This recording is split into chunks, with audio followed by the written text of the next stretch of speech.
Hello and welcome to the Galactic Core podcast. My name is Chef and I'm your host as each week I discuss the latest TV episodes, films, games and whatever else takes my fancy from the worlds of Star Wars, Marvel, DC and anything else nerdy and geeky in between. If this is the first time that you found us, then please do give us a follow on our social media pages. You'll find us on Instagram, Facebook, TikTok, YouTube, and also Twitch, where I do, not always successfully, but I do try and game a couple of times a week. You can find all the links in the episode description, and please make sure that you're giving the show a like, a follow, and a review on whichever platform it is that you listen or watch on. It really does mean the world to hear that you are liking and enjoying the show. Right now, we're going to get straight into the main event, so please sit back, relax, and enjoy this week's episode.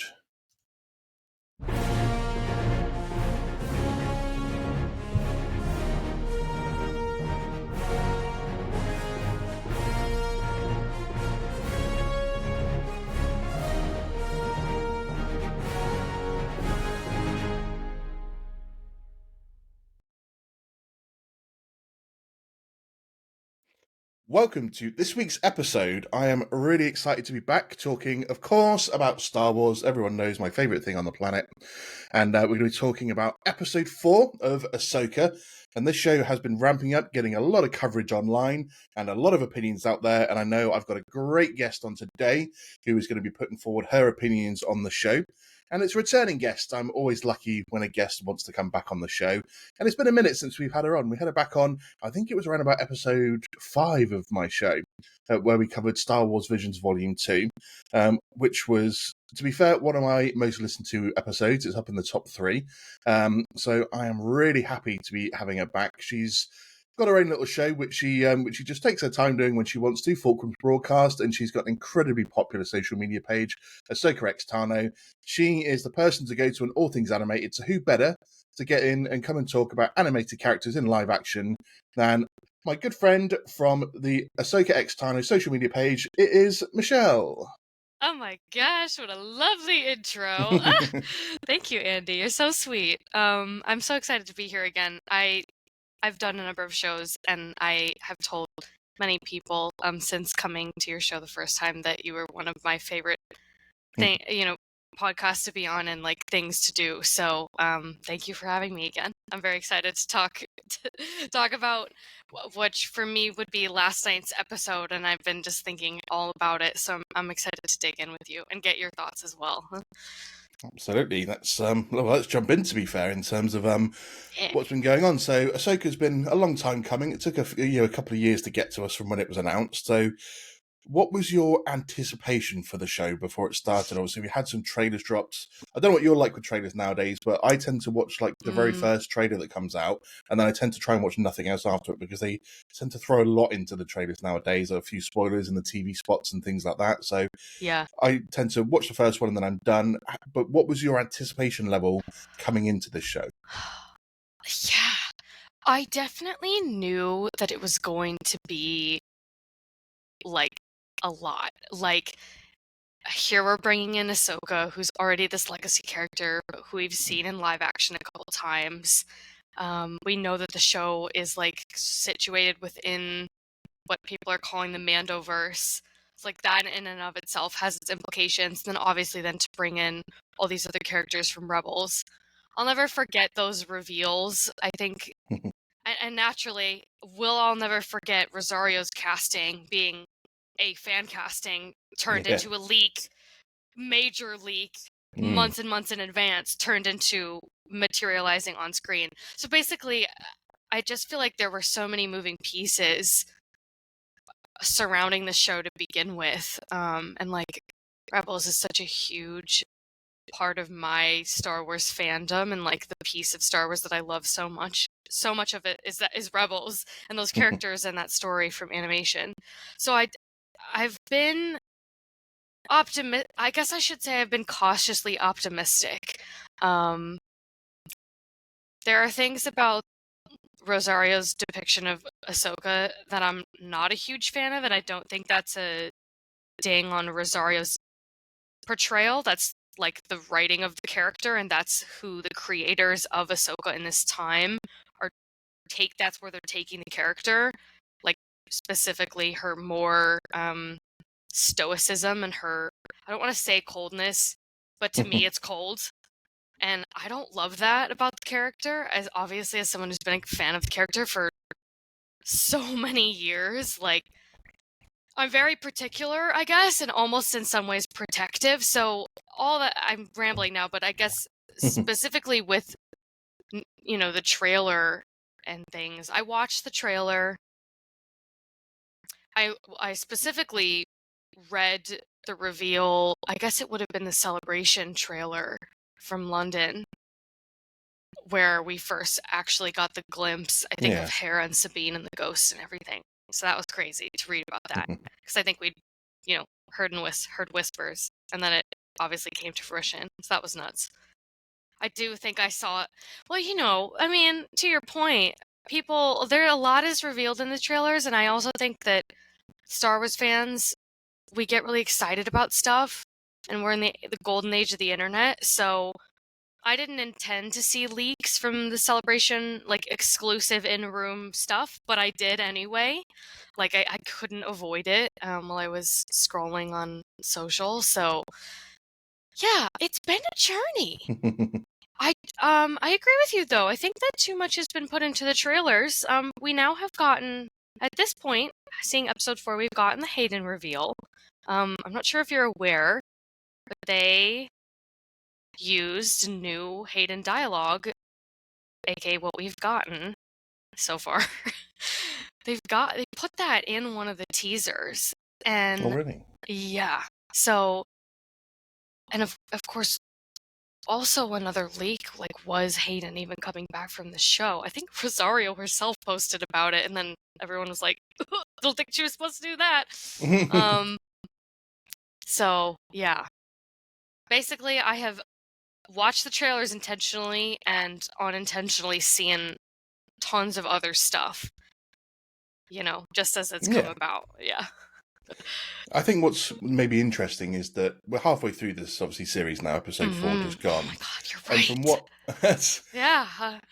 and from what I can tell, having watched back maybe the first trailer, and I have now watched a couple of the teasers since the show's come out. Just a lot of the footage has been from this first half of the series. So with the exception of obviously the reveal of blue Elon Musk looking Thrawn, Yeah. pretty much everything has been all clips from the first half of the series. So they've kept maybe everything back for the second half. A little bit disappointing maybe if they use that dialogue from Anakin in this episode to go into the teaser trailer, but at least it maybe wasn't more revealing stuff. We kind of knew he was going to be back, I think, anyway, didn't we? So maybe it wasn't too upsetting to use that that voice footage. If it's just from a sentence or two, because who knows how much. Obviously, we're going to get a lot more dialogue hopefully in the next episode between the two of them. So obviously, hopefully, they didn't spoil too much from that. But but then, obviously, before this week's episode, then, how have you been viewing the 3 episodes before it? And I want to get your thoughts as well on the transition of the animated to live action crossover of these characters. Well, I sort of touched on it a little bit with Ahsoka, but I'm not loving it.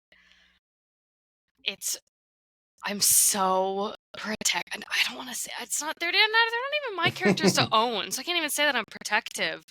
But I feel like I know these characters really well. I've seen Rebels and the animated stuff a gazillion times. Can memorize some of it, like the back of my hand. It just feels like a very different take. And I guess one of the things that I really pay attention to with any story, like, is the story. For me, I know I have a couple friends who are, like, they're so cute, and they'll do, like, posts and stuff about, like, the visuals in Star Wars, or they're like the film. You can tell they're the filmmakers, like, they're thinking about, being directors of photography and all this stuff, cinematographers. But for me, I pay so closely attention to the character and story, and I don't really understand why there's a rift between Ahsoka and Sabine. I don't like that. For me, it doesn't feel natural. Like, Ahsoka is not someone to butt heads with anyone, and Sabine doesn't feel like herself to me. Particularly, let's speak on like her big decision here in episode 4, to hand over the map to Balin and go with them. That felt so out of character. Like, I don't believe that Sabine from Rebels would make that decision. But again, that ties into like the whole arc that they're doing. You know, he's saying to her like, you have no one left, you have no family. Like, yes, she does. Like, the Ghost Crew is her family. Ahsoka is her family. Granted, I know in that moment Ahsoka just went over the cliff, whatever, and like Hera didn't show up. So like Kanan's dead, Zeb's off, who knows where. If you really want to get technical about it, currently in that moment, no one that she cares about is left because she is standing there with a map by herself. But I don't know. I just to me, I think they could have simplified things a lot with the show if they didn't have Ahsoka and Sabine butting heads. Like, if they had a common goal of finding Ezra, and I think it wouldn't, I'm finding it overcomplicated a little bit, having this rift between them, but then also having Sabine sort of be this past tense Padawan. There's a lot going on right there, like just between the two of them, but then you've also got, you know, the overarching narrative, which is where they need to go find Ezra, and then there's this map and Thrawn, and then you have Hera and Jason coming in occasionally. I obviously know this story very well, and I'm finding it overcomplicated, and I have people in my life that have never seen the animated stuff. And it's funny because every week my boss at work goes, Michelle, like, who are these characters that they're talking about? I'm like, I wish I could like project the knowledge in my brain into you. The 4 seasons worth of Rebels. I'm like, I know you don't care about them. My boss doesn't know who Ezra is. My boss doesn't know who Thrawn is, and they don't care about those characters. So it's sort of confusing. I could probably go off more, but maybe I guess I'll stay with that and just say that like currently I'm not loving like specifically the character personalities of like Sabine and Ahsoka from animation into live action specifically. Yeah. Well, let's dive into Sabine a little bit more, because I have found this interesting in terms of as you said, this dynamic between her and Ahsoka, and then just her general attitude and actions in general. Yeah. We'll get onto Hera in a bit, because to be fair, Hera's been my least favourite in terms of the switch from animation to live action. It hasn't really felt like Hera to me. But with Sabine, what's been interesting here is I don't see why her and Ahsoka would be that close originally, because Ahsoka, while she played, obviously, she dipped in and out of seasons 1 and 2 of Rebels, she wasn't necessarily close with everyone. She maybe was a bit closer with Kanan and Ezra because they were Jedi.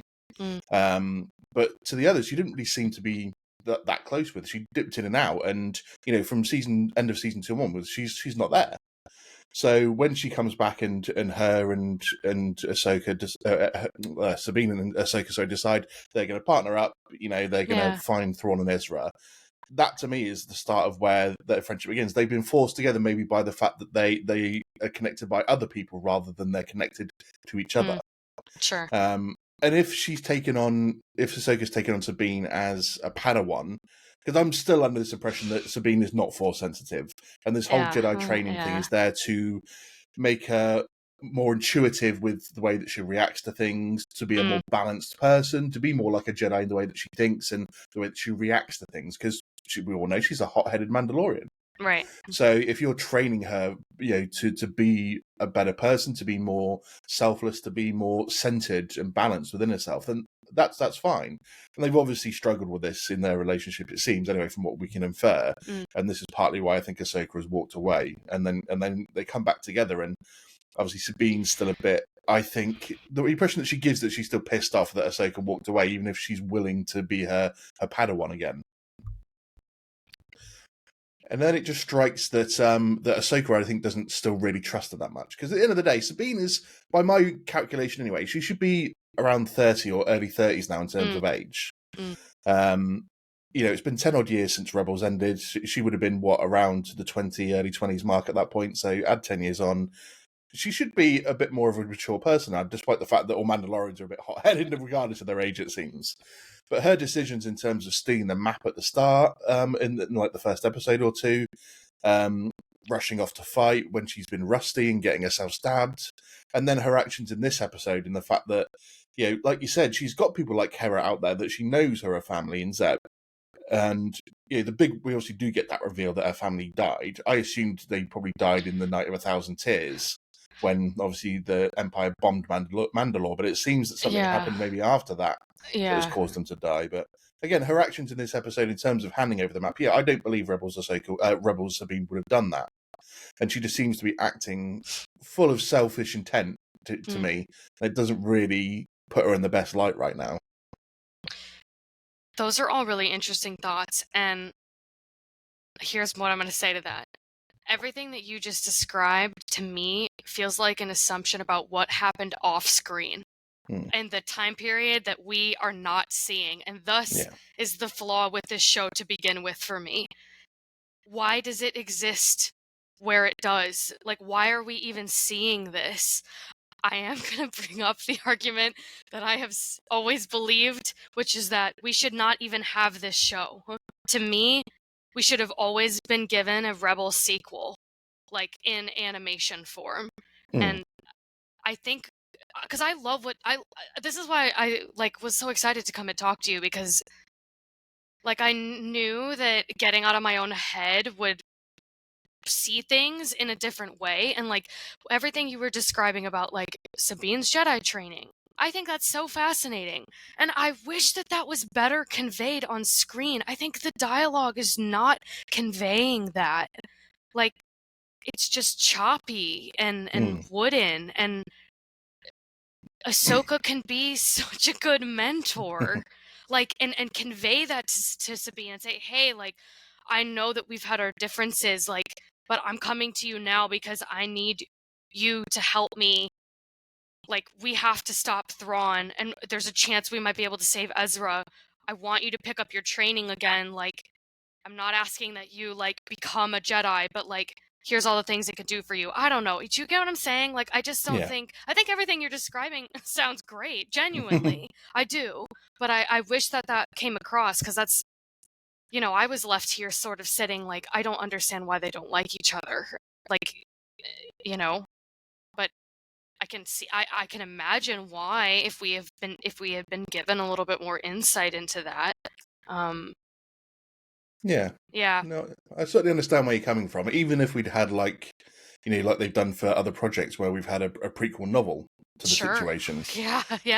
And if that had covered a little bit of their time together beforehand, or covered, the bit where Ahsoka decides to walk away from it to give a little bit more context to that particular relationship, that I think would have been a lot better as well. But it just seems that Ahsoka doesn't fully trust her either. Because several times in this episode she questions her. She's like, should I be worried about you? And she's like, obviously not. And then she's like, can I count on you to do what needs to be done and put the greater good above your personal feelings? Which obviously in the end she doesn't do. Right. And she keeps telling her that Sabine keeps telling her that she can trust her and that she will do what's necessary. And then she doesn't. She does the complete fucking opposite. Right. Right. Which is classic, to be fair. Let's face it, isn't it? It's a well played trope over the years. So yes, of course you can trust me. Oh no, I'm doing the complete opposite now. But then faced with that decision, exactly. So I think what's interesting about this episode? Let's just talk quickly about a particular character, Marrok, the Inquisitor. The theories have been running wild over this series about who this Inquisitor was. Was it Ezra? Was it Starkiller? Who was this dude? Because obviously the only info we'd ever been given was that he was, one of the last Inquisitors left over, and he'd become a mercenary. So everyone's waiting for this huge reveal. I've heard so many podcasts running riot with the theories about who he was, and who they wanted him to be, and then we get what is quite a prevalent theme, I think, in this series as well, is going back to maybe the more classic Star Wars themes with its Eastern influence, especially in the lightsaber battles. And we get that here again with sort of very reminiscent of Obi-Wan and Maul from Rebels, in terms of the standoff, going at it, and then obviously the final striking blow when Ahsoka sort of kills him, and then this like dark green dust just flies out of him out of nowhere. So the theory is going to start running rampant again, but obviously there seems to be the favourite money on that he was maybe under magic influence from the Night Sister. Yeah, it's a pretty cool theory. I quite like that he's not a previous character, as we've got enough of them in the show currently. But also it's a classic, like, it's just a classic, like, Star Wars fans are clowns situation. Like, between all the Snoke theories from back in the day, like, I just felt like I was staring, like I was like, is it 2017? Are we are we talking about Snoke? Yeah. I think, to be honest with you, I always just assumed he was nobody. I had that in my, well, I kind of, not to toot my own horn, but I had that same theory about Snoke too. I was like, there's no way he's a previous character. And I was leaning that way with Marrok too, just because like, I think there was a Funko Pop or something that was released for him, and like it just says Marrok on it. So I was like, I doubt that they would have him be some sort of reveal to a previous character if they were, making merch with his name on it. But that was at least my opinion. Yes, the theory though about him being like animated with like Night Sister magic. It would make sense, especially with Morgan, like being a Night Sister and like having that connection somehow. Yeah. Yeah, that was obviously what struck first of all, because I was like, oh, I don't remember any species or characters that are made of dust or smoke. Yeah. And then I was like, oh, Night Sister magic. Obviously, we've seen it used a few times. Yeah. In animation, the green color was a lot more vibrant. So whether it is or not, we don't. I'm hoping we need to get some clarification on that, because that would just seem a weird way to leave it otherwise, wouldn't it? Yeah. You know what? All the people that were making theories deserve closure. So yeah, exactly. I hope that they tell us. Maybe what'll happen is we'll get a little like on StarWars.com how they always release like trivia galleries or whatnot, or from the episode guides. Yeah. Maybe we'll get a little tidbit into that or something, like a little behind the scenes thing. Unless we see him again, that would really be funny. As if we all thought that he was killed, but because he was sort of animated through magic, maybe he's not actually dead. Now that would be fun. I was saying that out loud. I was like, wait. Anyway, that would be another long list of Disney fake out deaths that we've had recently. Specifically Star Wars fake outs.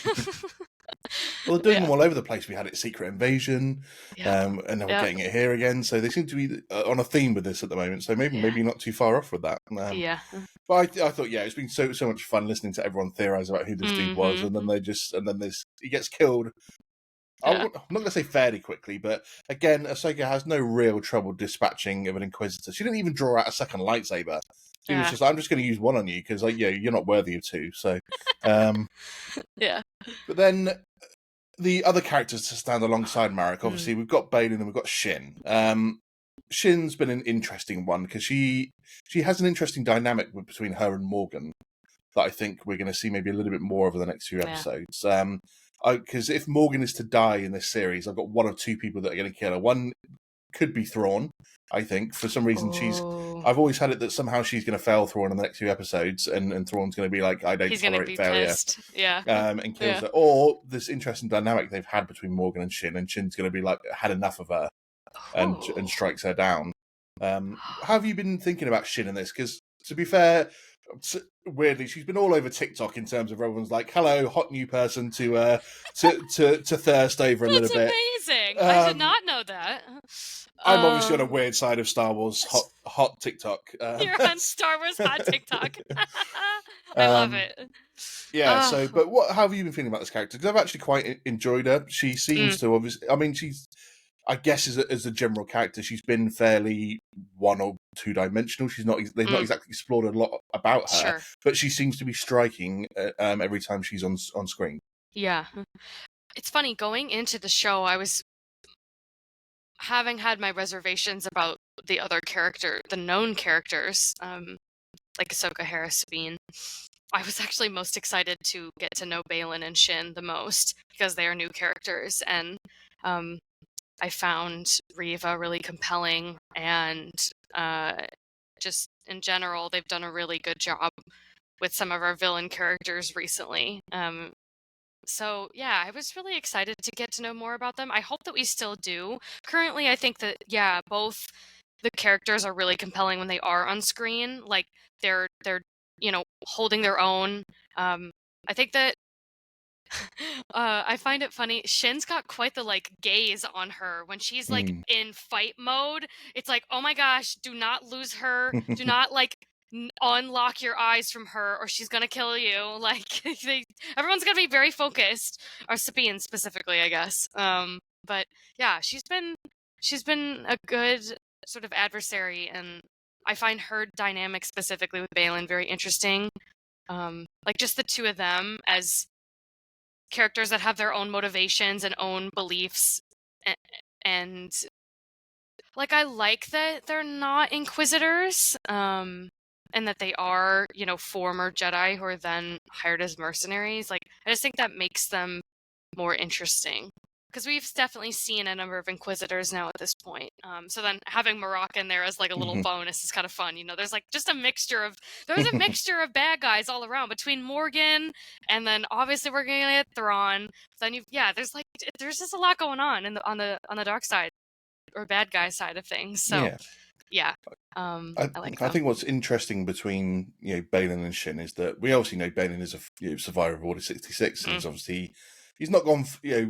He's obviously not a Sith. We know that they're not Siths because you can still have obviously dark side users without them being Siths, and he's obviously turned that way. But he still seems to have this glimmer of a Jedi in him. Obviously, he carries himself very well, like an experienced Jedi. And whilst I think everyone's been labeling them really as dark Jedi, because I still don't buy into this whole grey Jedi theory. So dark Jedi I think is a better way to describe them. But what's interesting is obviously Shin, she's too young to have been a Padawan during the time of the Jedi, so he's obviously found her post Order 66 and Mm-hmm. been raising her to be a Force user. Bearing in mind that they claim that they're not Jedi, obviously we see that in episode 1 where he's pretty brutally we are not Jedi, and then slaughters an entire room full of people. Yeah. But Shin walks around with a Jedi braid in her hair, which we never see on dark side or Sith apprentices. Yeah. So he's obviously still sort of maintaining some level of Jedi training or Jedi tradition, whilst Yeah. having his own agenda and doing his own thing. So, but what are your thoughts on Balin? Because he had a bit more time in this episode to give us a bit more of information about kind of what he was like, in terms of he's seeking greater power, but he still believes in the. I almost feels like he believes in the nobility of the Jedi, almost, because Mm. leading up to this, he's always been like, well, I don't really feel like I should kill Ahsoka. There's so few Jedi left. He seems to have still a little bit of a soft Yeah. spot there for them. Yeah. But then, when obviously they had their little battle and she kind of half defeats him or grabs the map anyway, he goes into rage mode. And Yeah. this is when he Yeah. seems to it's the first time I think really we've seen Ahsoka overpowered in a way during a lightsaber battle as well, since she was a young Padawan. So what were your thoughts on Balin in this episode? He is so interesting. Yeah. I mean, also, Ray is giving, I really love his performance, and Balin's look overall is really cool, and his lightsaber and all of that. Yeah, I find him. I guess, yeah. I'm definitely I'm really drawn to compelling villains. Yeah. Because I think you bring up a good point. He's sort of, he has his moment where he switches into oh my gosh, I'm gonna do anything now to get this map back, and because he's so focused on the end goal. I hope we get to learn more about that, and like just to hear more from him, just because he did have such an interesting thing to say. So yeah, and his beliefs and all that. Yeah, I hope we get more of him. And I did love that moment where after Ahsoka's been knocked off the cliff and he's there chatting with Sabine, and he just takes this moment where he seems to close his eyes and take a big deep breath. Yeah. And he's Yeah. reached into the Force and almost into Sabine's mind to work out, the fact that she doesn't feel like she's got any family left apart from Ezra, and he can obviously help her get him back, and this is where she gives in. So he seems to have this similar force power to Ahsoka, where he can just quieten his mind and reach into someone to almost see what's going on in their heads, which, as far as I'm aware, was not a particularly plentiful trait that a lot of Jedi seem to have, in terms of you can sense people's feelings and emotions, but to sense very particular things and communicate with someone inside their head seems to have come about to the fore more in this new New Republic era than it has been before. So I still think it was cool, though, that he sort of does that. And to be fair, again, we mentioned it already, but Sabine turns way too easily in this scene for me. Just dangling the carrot a little bit and just goes, oh, we can get Ezra back together. And then, and then Shin wakes up and just force chokes her because she's like, bitch, I'm not done with you yet. Right. Yeah. But then let's chat about Hera and Jason and our good old little friend Chopper, who Chopper, as we know, has been the best crossover into live animation so far. That sassy little droid. He needs to murder some people. We haven't seen him murder someone for a while. No, we haven't. Chopper needs to up his death count. I mean, he's already in the tens of thousands, if not in the hundreds of thousands already. But I read an estimation. We gotta honor his live action appearance here and get something on screen. So we should hopefully we get something by the end of the show. Oh, absolutely. Because I read an estimation that his death count is somewhere between 50,000 to about 135,000. I love those memes. Yes, yeah. But Hera and Jason Syndulla, what are your thoughts on them so far? Jason's a cutie. He's so sweet. I think that it's cool to see him. That's pretty neat. And obviously they've done a very nice job, alluding to Kanan. And this is one of those things where, I feel sad for the people that haven't watched Rebels because they're not going to feel the weight of Hera and Jason's conversation around Jason wanting to help people and be a Jedi, like Kanan. Because that was so touching for the rest of us. And I think he's even wearing the little shoulder armor. Yeah, I did see that as well. Yeah, which is just so beautiful. Yeah, it's funny. I know you were saying that Hera's hasn't been your favorite translation from animation to live action. I actually found within this last episode that she grew on me a little bit.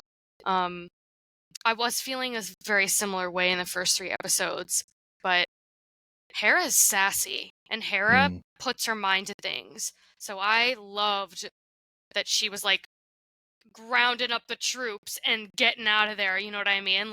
To go help Sabine and Ahsoka. That to me is yes, that's Hera. I'm gonna hop in the ship and do it. I'm gonna hop in my ship and do what I want. Granted, she certainly had her moments in Rebels where she, looked to the larger rebellion leadership and tried to navigate that, which is not an easy thing to do, as we've seen Mon Mothma over the years. Yeah. Do that in many forms, both for the original rebellion and now with the New Republic, obviously.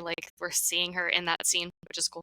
Love Mon Mothma. But yeah, yeah, I think Hera feels more like Hera to me when she is just taking charge of things, and obviously in her more motherly, gentle moments with Jason is very that's just very Hera. So yeah.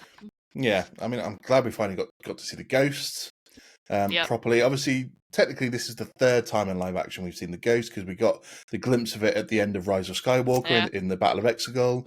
We see obviously it very briefly in Rogue One. But to see it properly now, I thought that was a great moment. Again, something that non-Rebels fans don't really feel the weight of or get the excitement of, because they're like, why is everyone excited about this ship? Yeah. And I'm just like, it's because it's the fucking ghost. It's the ghost! So it's good to see that. And I like how as well, we had in previous episodes with Jason where he's like, I want to help people, I want to be a Jedi. And I have no doubt that he was, no doubt at all that they were going to make him Force sensitive at some point. But I think this alluded to that in this episode as well. Once the Eye of Sion jets off into hyperspace, and he just sits there and kind of looks at Hera, and he's like, "I've got a bad feeling," and he kind of that Jedi gut feeling inside of you that's coming out. So sowing the seeds for future projects. I did hear an interesting theory that maybe, again, that after this, maybe Jason is sent off to be one of Luke's new recruits to the new Jedi Academy, and he gets killed by Kylo Ren. Oh my god! No. You know why that doesn't happen? Because Jason is probably the one flying the ghost at the Battle of Exegol. Because Hera will be a little elderly at that time, and so she may not be flying the ship. Perhaps she's the co-pilot, and Jason's the pilot. My friend and I decided that last night during a conversation. I did hear this as well, to be fair, because I thought that was better sounding than the cruelty of Jason going off to train as a Jedi being killed in this. God. And that motivates Hera to get back in the fight eventually when the call's put out there for it. So I need some characters to have a happy ending.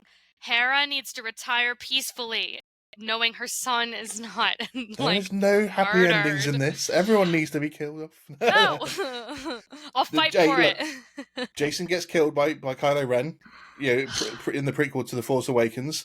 Hera decides to go off on one because of this. She gets herself killed, and it's actually Zeb and Kallus flying the ghost. Oh my god, wait. Yeah, but okay, see, that's what sticks about that is that would be a happy ending for Zeb and Kallus if they're together flying the ghost. Dang it! Have you not seen all the fan art about Zeb and Kallus being a couple together? I'm a total shipper. Yes. Really? I love them. Hell yeah. I love it. I love it so much. I saw the clip the other day where it was from Rebels, and the crew was they discovered that Kallus was Fulcrum. And I think this Sabine is like, Kallus is Fulcrum? I can't believe it.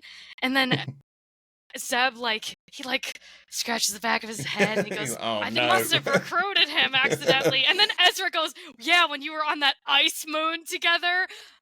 I tell ya, it's fantastic. Anyway. Yeah, it was great. I remember that scene. We'll hope for happy ending for all the characters. Obviously, we did see Zeb in that short cameo in at the end of Mandalorian, chatting to Carson on that Rebel bar. Yes.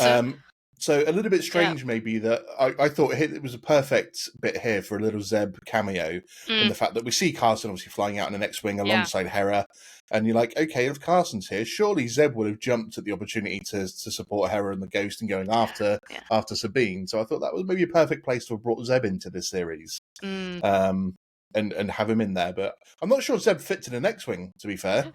Yeah, no kidding. Yeah. So I'm not sure what he's flying around in. So, but yeah, I thought it was the perfect point. Would have been the best point to bring him in for a cameo, even if it was for an episode or two. Just don't keep him in for the rest of the series, but just have him in to go. Or he comes into this bit and he's just like, "This is where I'll help you guys out until this issue's dealt with." Because he's battled Thrawn as well. I don't see why Zeb wouldn't be jumping into this battle as well. So yeah. Maybe we'll see him a little later or something. He'll show up with more reinforcements. But in terms of Morgan Elsbeth, she's obviously a bit of in and out of these episodes as the catalyst for. I love the reveal of her being a Night Sister, to be fair, and the first sort of live action sort of one that we've had. But in terms of her role moving forward, do you think once it's Thrawn's return, she does just fall to the side because it's all going to be about Thrawn? And are you excited for Thrawn's return, to be fair? I think that she is definitely his second in command, or his main head honcho from the other galaxy that he's not in. So yeah, I'm kind of curious to see. I think that she's gonna just sort of be like, let me do whatever you want, like I'm at your beck and call, or beck and whim, whatever the phrase is. Yeah. I wish she was doing a little bit more, but I understand that we haven't gotten to Thrawn yet, so perhaps she'll I just think that she was really compelling in The Mandalorian, and I loved her fight with Ahsoka. So I'm hoping that we'll kind of get to see more of that Morgan at some point, because currently she's just sort of been standing around by that map and on her ship. But maybe we'll see more of her. And then in terms of Thrawn, I mean, obviously, I'm very excited to have Lars back as not only the voice of Thrawn, but just the performer of Thrawn in this case. That's a great thing that they were able to do. it is disturbing how much he looks like Elon Musk. So, we'll deal with that bridge once we get there, but or cross that bridge once we get to it. But we haven't learned too much about Thrawn. I'm interested because what's grown on me about this is a complete tangent, but what's grown on me a little bit about 9 is this idea that Palpatine just had, spent decades building this scarily big army. And I would love a reveal like that. Like, I want to know if Thrawn has been able to contact his home galaxy, get a map together, get acolytes together to like do his bidding, and then eventually get themselves over to where he is so that he can come back, or whatever the play is going to be. If he is able to do all that, I hope that whatever he's been planning is like scary and impressive. Because my biggest worry is that it's going to feel like a letdown a little bit. Like if he's just hanging out waiting to return home. It's like, no, you're like scary. Thrawn is a tactician and he's scary. And he caught our rebels, like several times in the show and caught them unawares. So I'm hoping for something like that, just because that's Thrawn, like, to be unexpected. So yeah, I guess we're gonna find out very soon. They're on their way to the other galaxies, so it'll be no time before we find out. Yeah. Well, obviously, I think Thrawn's going to be around for a little while. I think he is going to play an overarching part in maybe the next season of The Mandalorian as well, because they're planting all the seeds coming together now. Because obviously, we've got the whole bit towards the end of Mando season 3, where they had the council of the leftover guys from the Empire. They're talking about Thrawn's return, how it was going to be imminent. Obviously, we had the build up to the Ahsoka series and it being in that. And obviously, we do have the Dave Filoni film that's going to wrap up all the stories together of Mandalorian, Book of Boba Fett, and Ahsoka. Yeah. I've already been putting my theories forward for what happens in this film in terms of, this is going to be, the end to all those shows. Some of the characters are going to come to their demise in the show. I've already put down that I think that Boba Fett, Thrawn, and Ahsoka will all die in this film. Because to me, this is the film where Thrawn's been trying to bring everything together and reignite the Empire, but he ultimately does fail, and we see out of the ashes of this rises the First Order, because it's going to be set about 15 years before Episode 7, so that's when the First Order starts to sort of maybe kick in. Yep. And obviously, I think Thrawn does have to die in this film. Because if he's not there beyond that, then again the questions rise of why wasn't he taking control? What happened with him? Yeah. I've already put forward the theory that Ahsoka dies in this film simply because by the time we get to the Rise of Skywalker, she has already passed away. Because one of the voices that Rey hears when she's wanting to speak to the Jedi that have already died, and she listens to the voices talking to her. So we get obviously Yoda and Obi-Wan and Anakin and Kanan. Ahsoka's one of the voices in there. Ashley Eccleston voiced a line that speaks to her. I thought that we got confirmation that from Dave that she wasn't necessarily dead by the time Rise of Skywalker happened. I will have to dig that up and find it. Me too. I feel like that is a thing. But you really think they're going to kill Boba Fett? The Boba Fett? Huh? Well, you have to remember by this stage, whilst he's not an accelerated clone in terms of his aging, by the time we get to this stage, he's going to be in his, as a character age, and he's pushing towards 60s and 70s, and I don't see them doing too much more with him, to be honest, at getting to this point. So I feel like this would be a good point for him to be sacrificed. We gotta have him have his happy ending, living off with this Tusken Raider crew on Tatooine. They're dead. No, they're gone already. He's going to join them, and it just seems like this is a place to wrap up some of those original storylines and the original characters. And give him a big sacrificial martyr ending, so to speak. That they're doing this for the good. We will find out in a couple of years, and I cannot wait to find out if you're right. That's awesome. Yeah. Well, I'll have to broach some notes then, aren't I? And refer back to them a couple of years and go, was I right about this? I don't remember. Yeah, make some notes now. Stick them on your wall.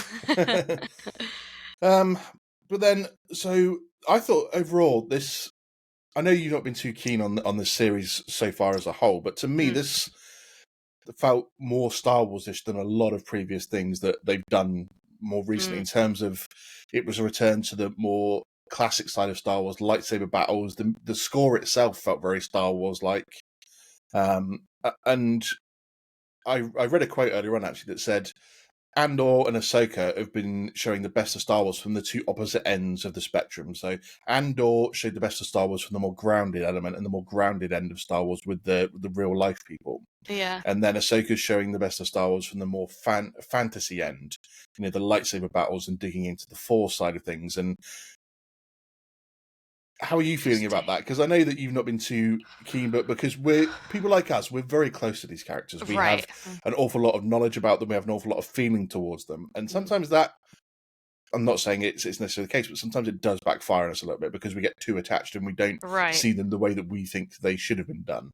Yeah. But do you agree with this whole thing that we're getting the opposite end of the spectrum from these shows that are displaying what people do have fallen in love with Star Wars about? Because it's always been a mix of the normals and the fantasy side of the Jedi and the Sith, and then you've got people like Han Solo and originally Leia before she became Force sensitive, and the rebellion itself. Is that showing the play of both sides of that in one? That's an interesting thought. I mean, Andor,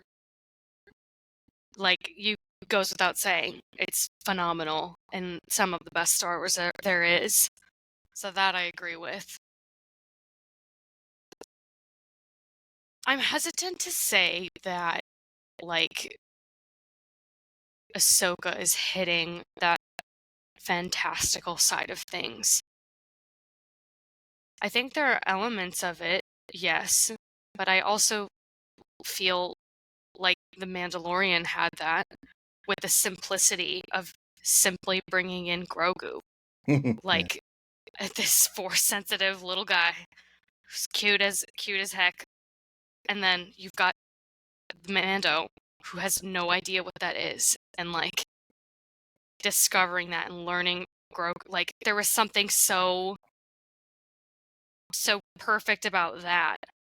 Seeing what the Force is from that perspective, almost. I guess I worry, or not worry.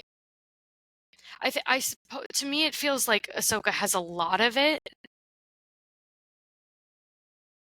And a lot doesn't necessarily mean that it's, the best.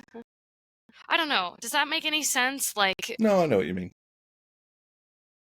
I've been enjoying a lot of this, and who doesn't love a lightsaber battles being thrown in constantly? Yeah, I mean, obviously, yeah, exactly. The lightsaber battles is a great example of that's classic Star Wars. We all love lightsaber battles, 100%.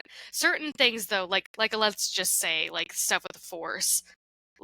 I think that The Mandalorian has the mystery of that was nailed by Mando as a show. But for me, I think parts of Ahsoka, just with all of the moving pieces, is a little confusing, or I wish that more time was devoted to each piece of it in a way. And maybe I would feel that way if a lot more time or whatever had been put into establishing Ahsoka and Sabine's relationship, or even I had said earlier I really would love to know more about Baylan and Shin. If we could even be seeing scenes with the two of them talking about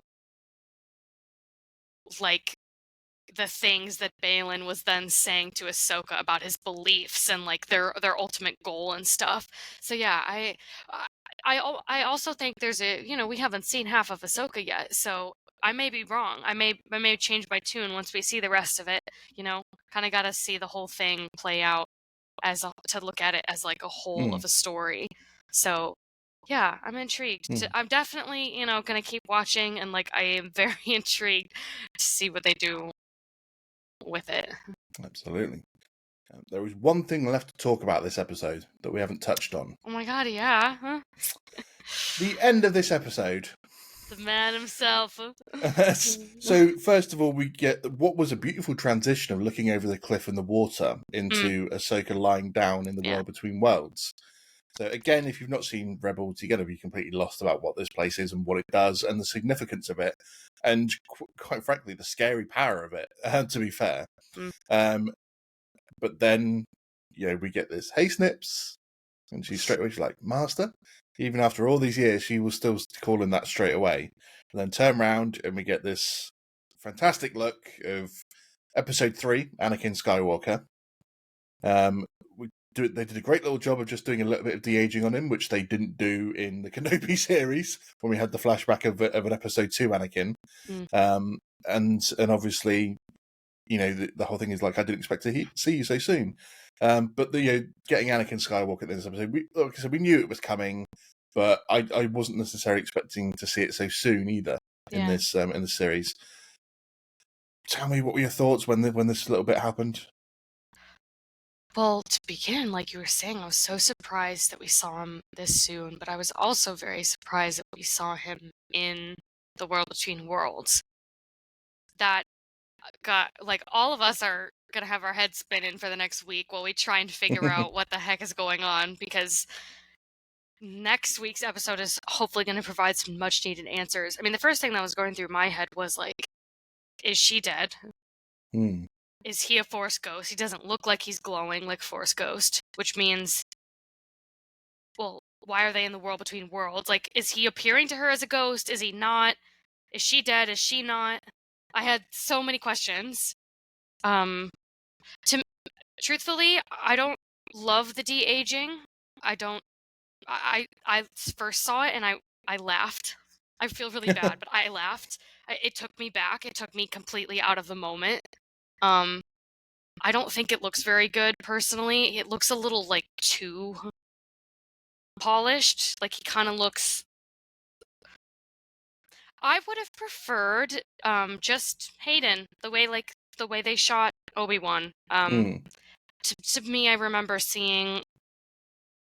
or I should say, I don't remember seeing a ton of people complaining about Hayden, like in him being quote unquote old. Yeah. Because he's not old. But I don't personally, when Kenobi was airing, I don't remember seeing a lot of that feedback. So if that was feedback that was out there, like, I certainly didn't see any of it. So it surprised me that, from a couple years in between Kenobi and now, that they decided to go that route. But maybe he's gonna look different. Like, we're just getting like one angle. Yeah, like, obviously we're gonna have a whole scene, several scenes probably, with them in the next episode. So,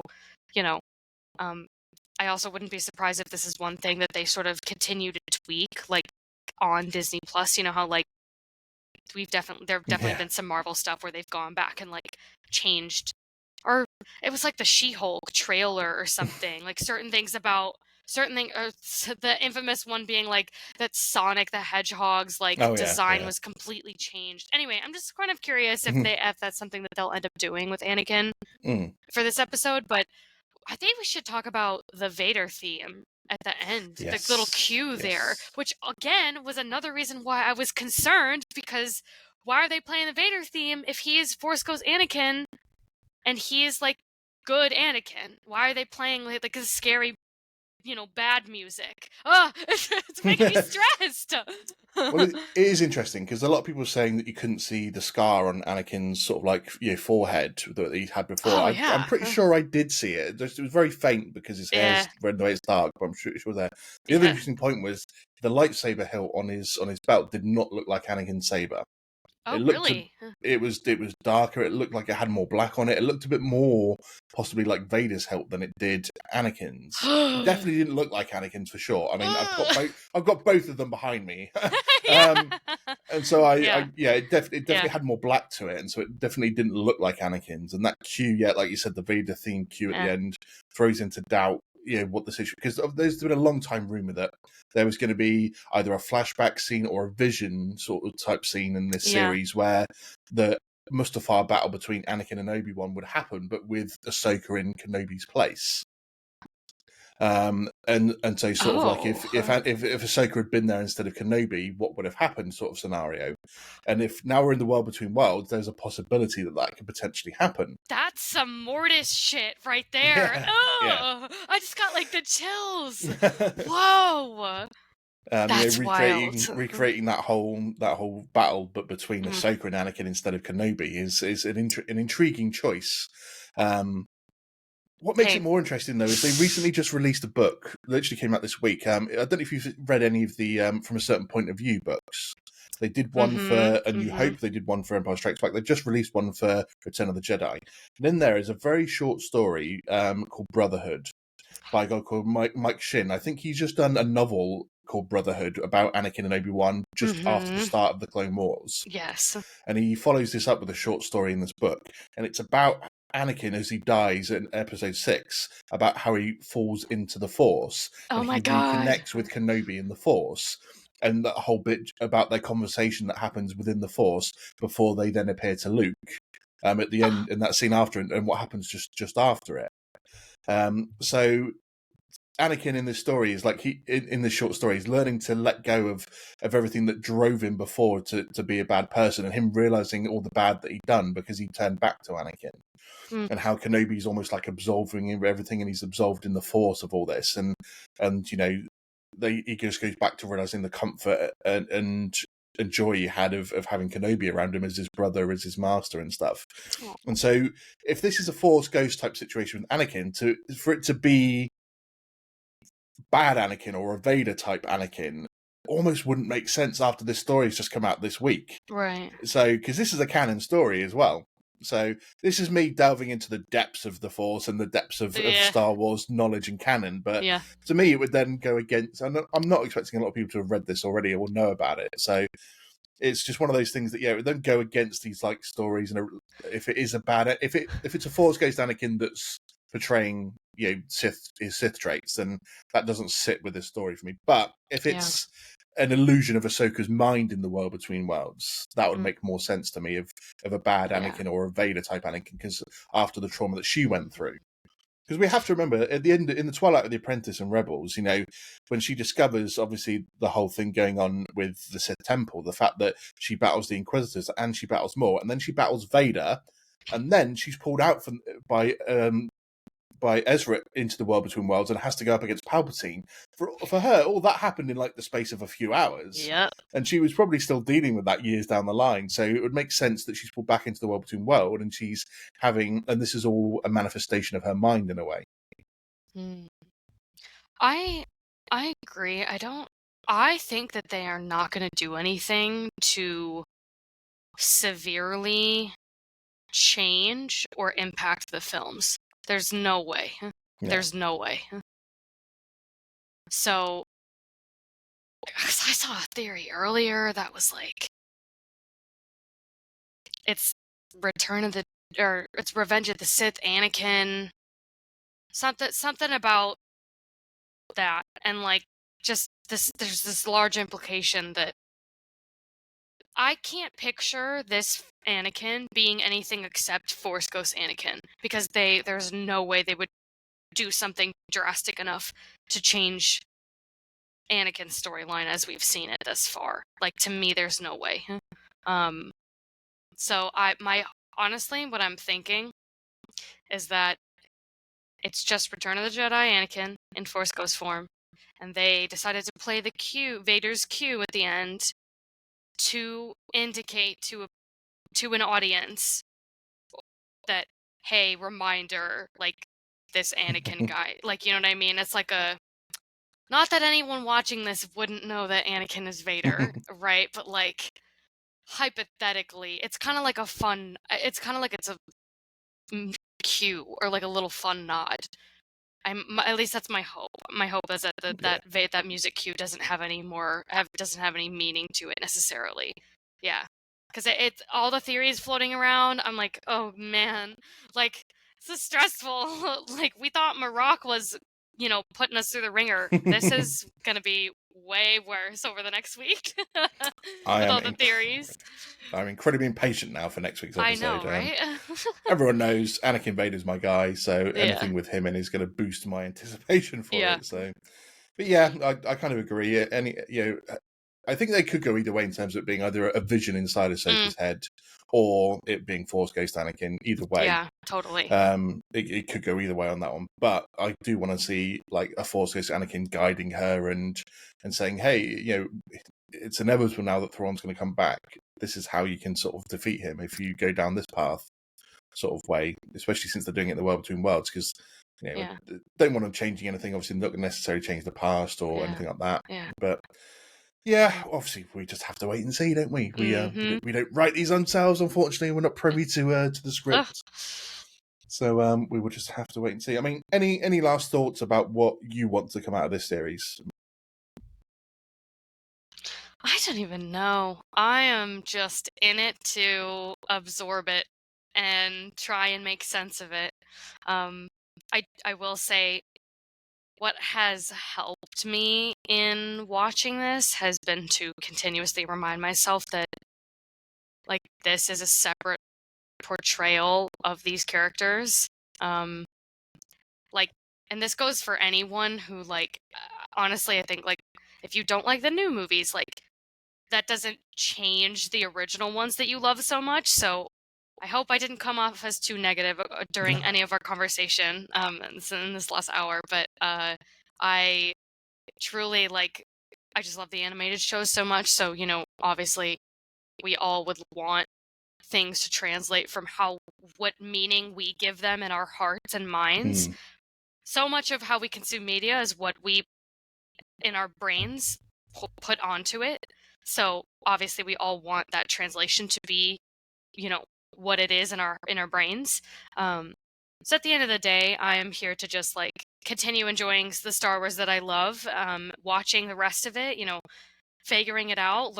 That's kind of the beauty about being able to have this show, in the way that we're getting it, is that I can watch these episodes again and again and take something else from it each time. So I do genuinely want to do that with this show. I think that, as we get the final episodes and get the full series, it's going to be one of those that I watch again just to try and do as you were doing and put meaning to things that maybe I was confused about or struggling with or something. So yeah, I'm looking forward to it. Nice. I saw today that they've announced that episode 5 next week is going to be shown in selected cinemas across the country. You jump on that, or you're not that bothered? Do you know what? There is one.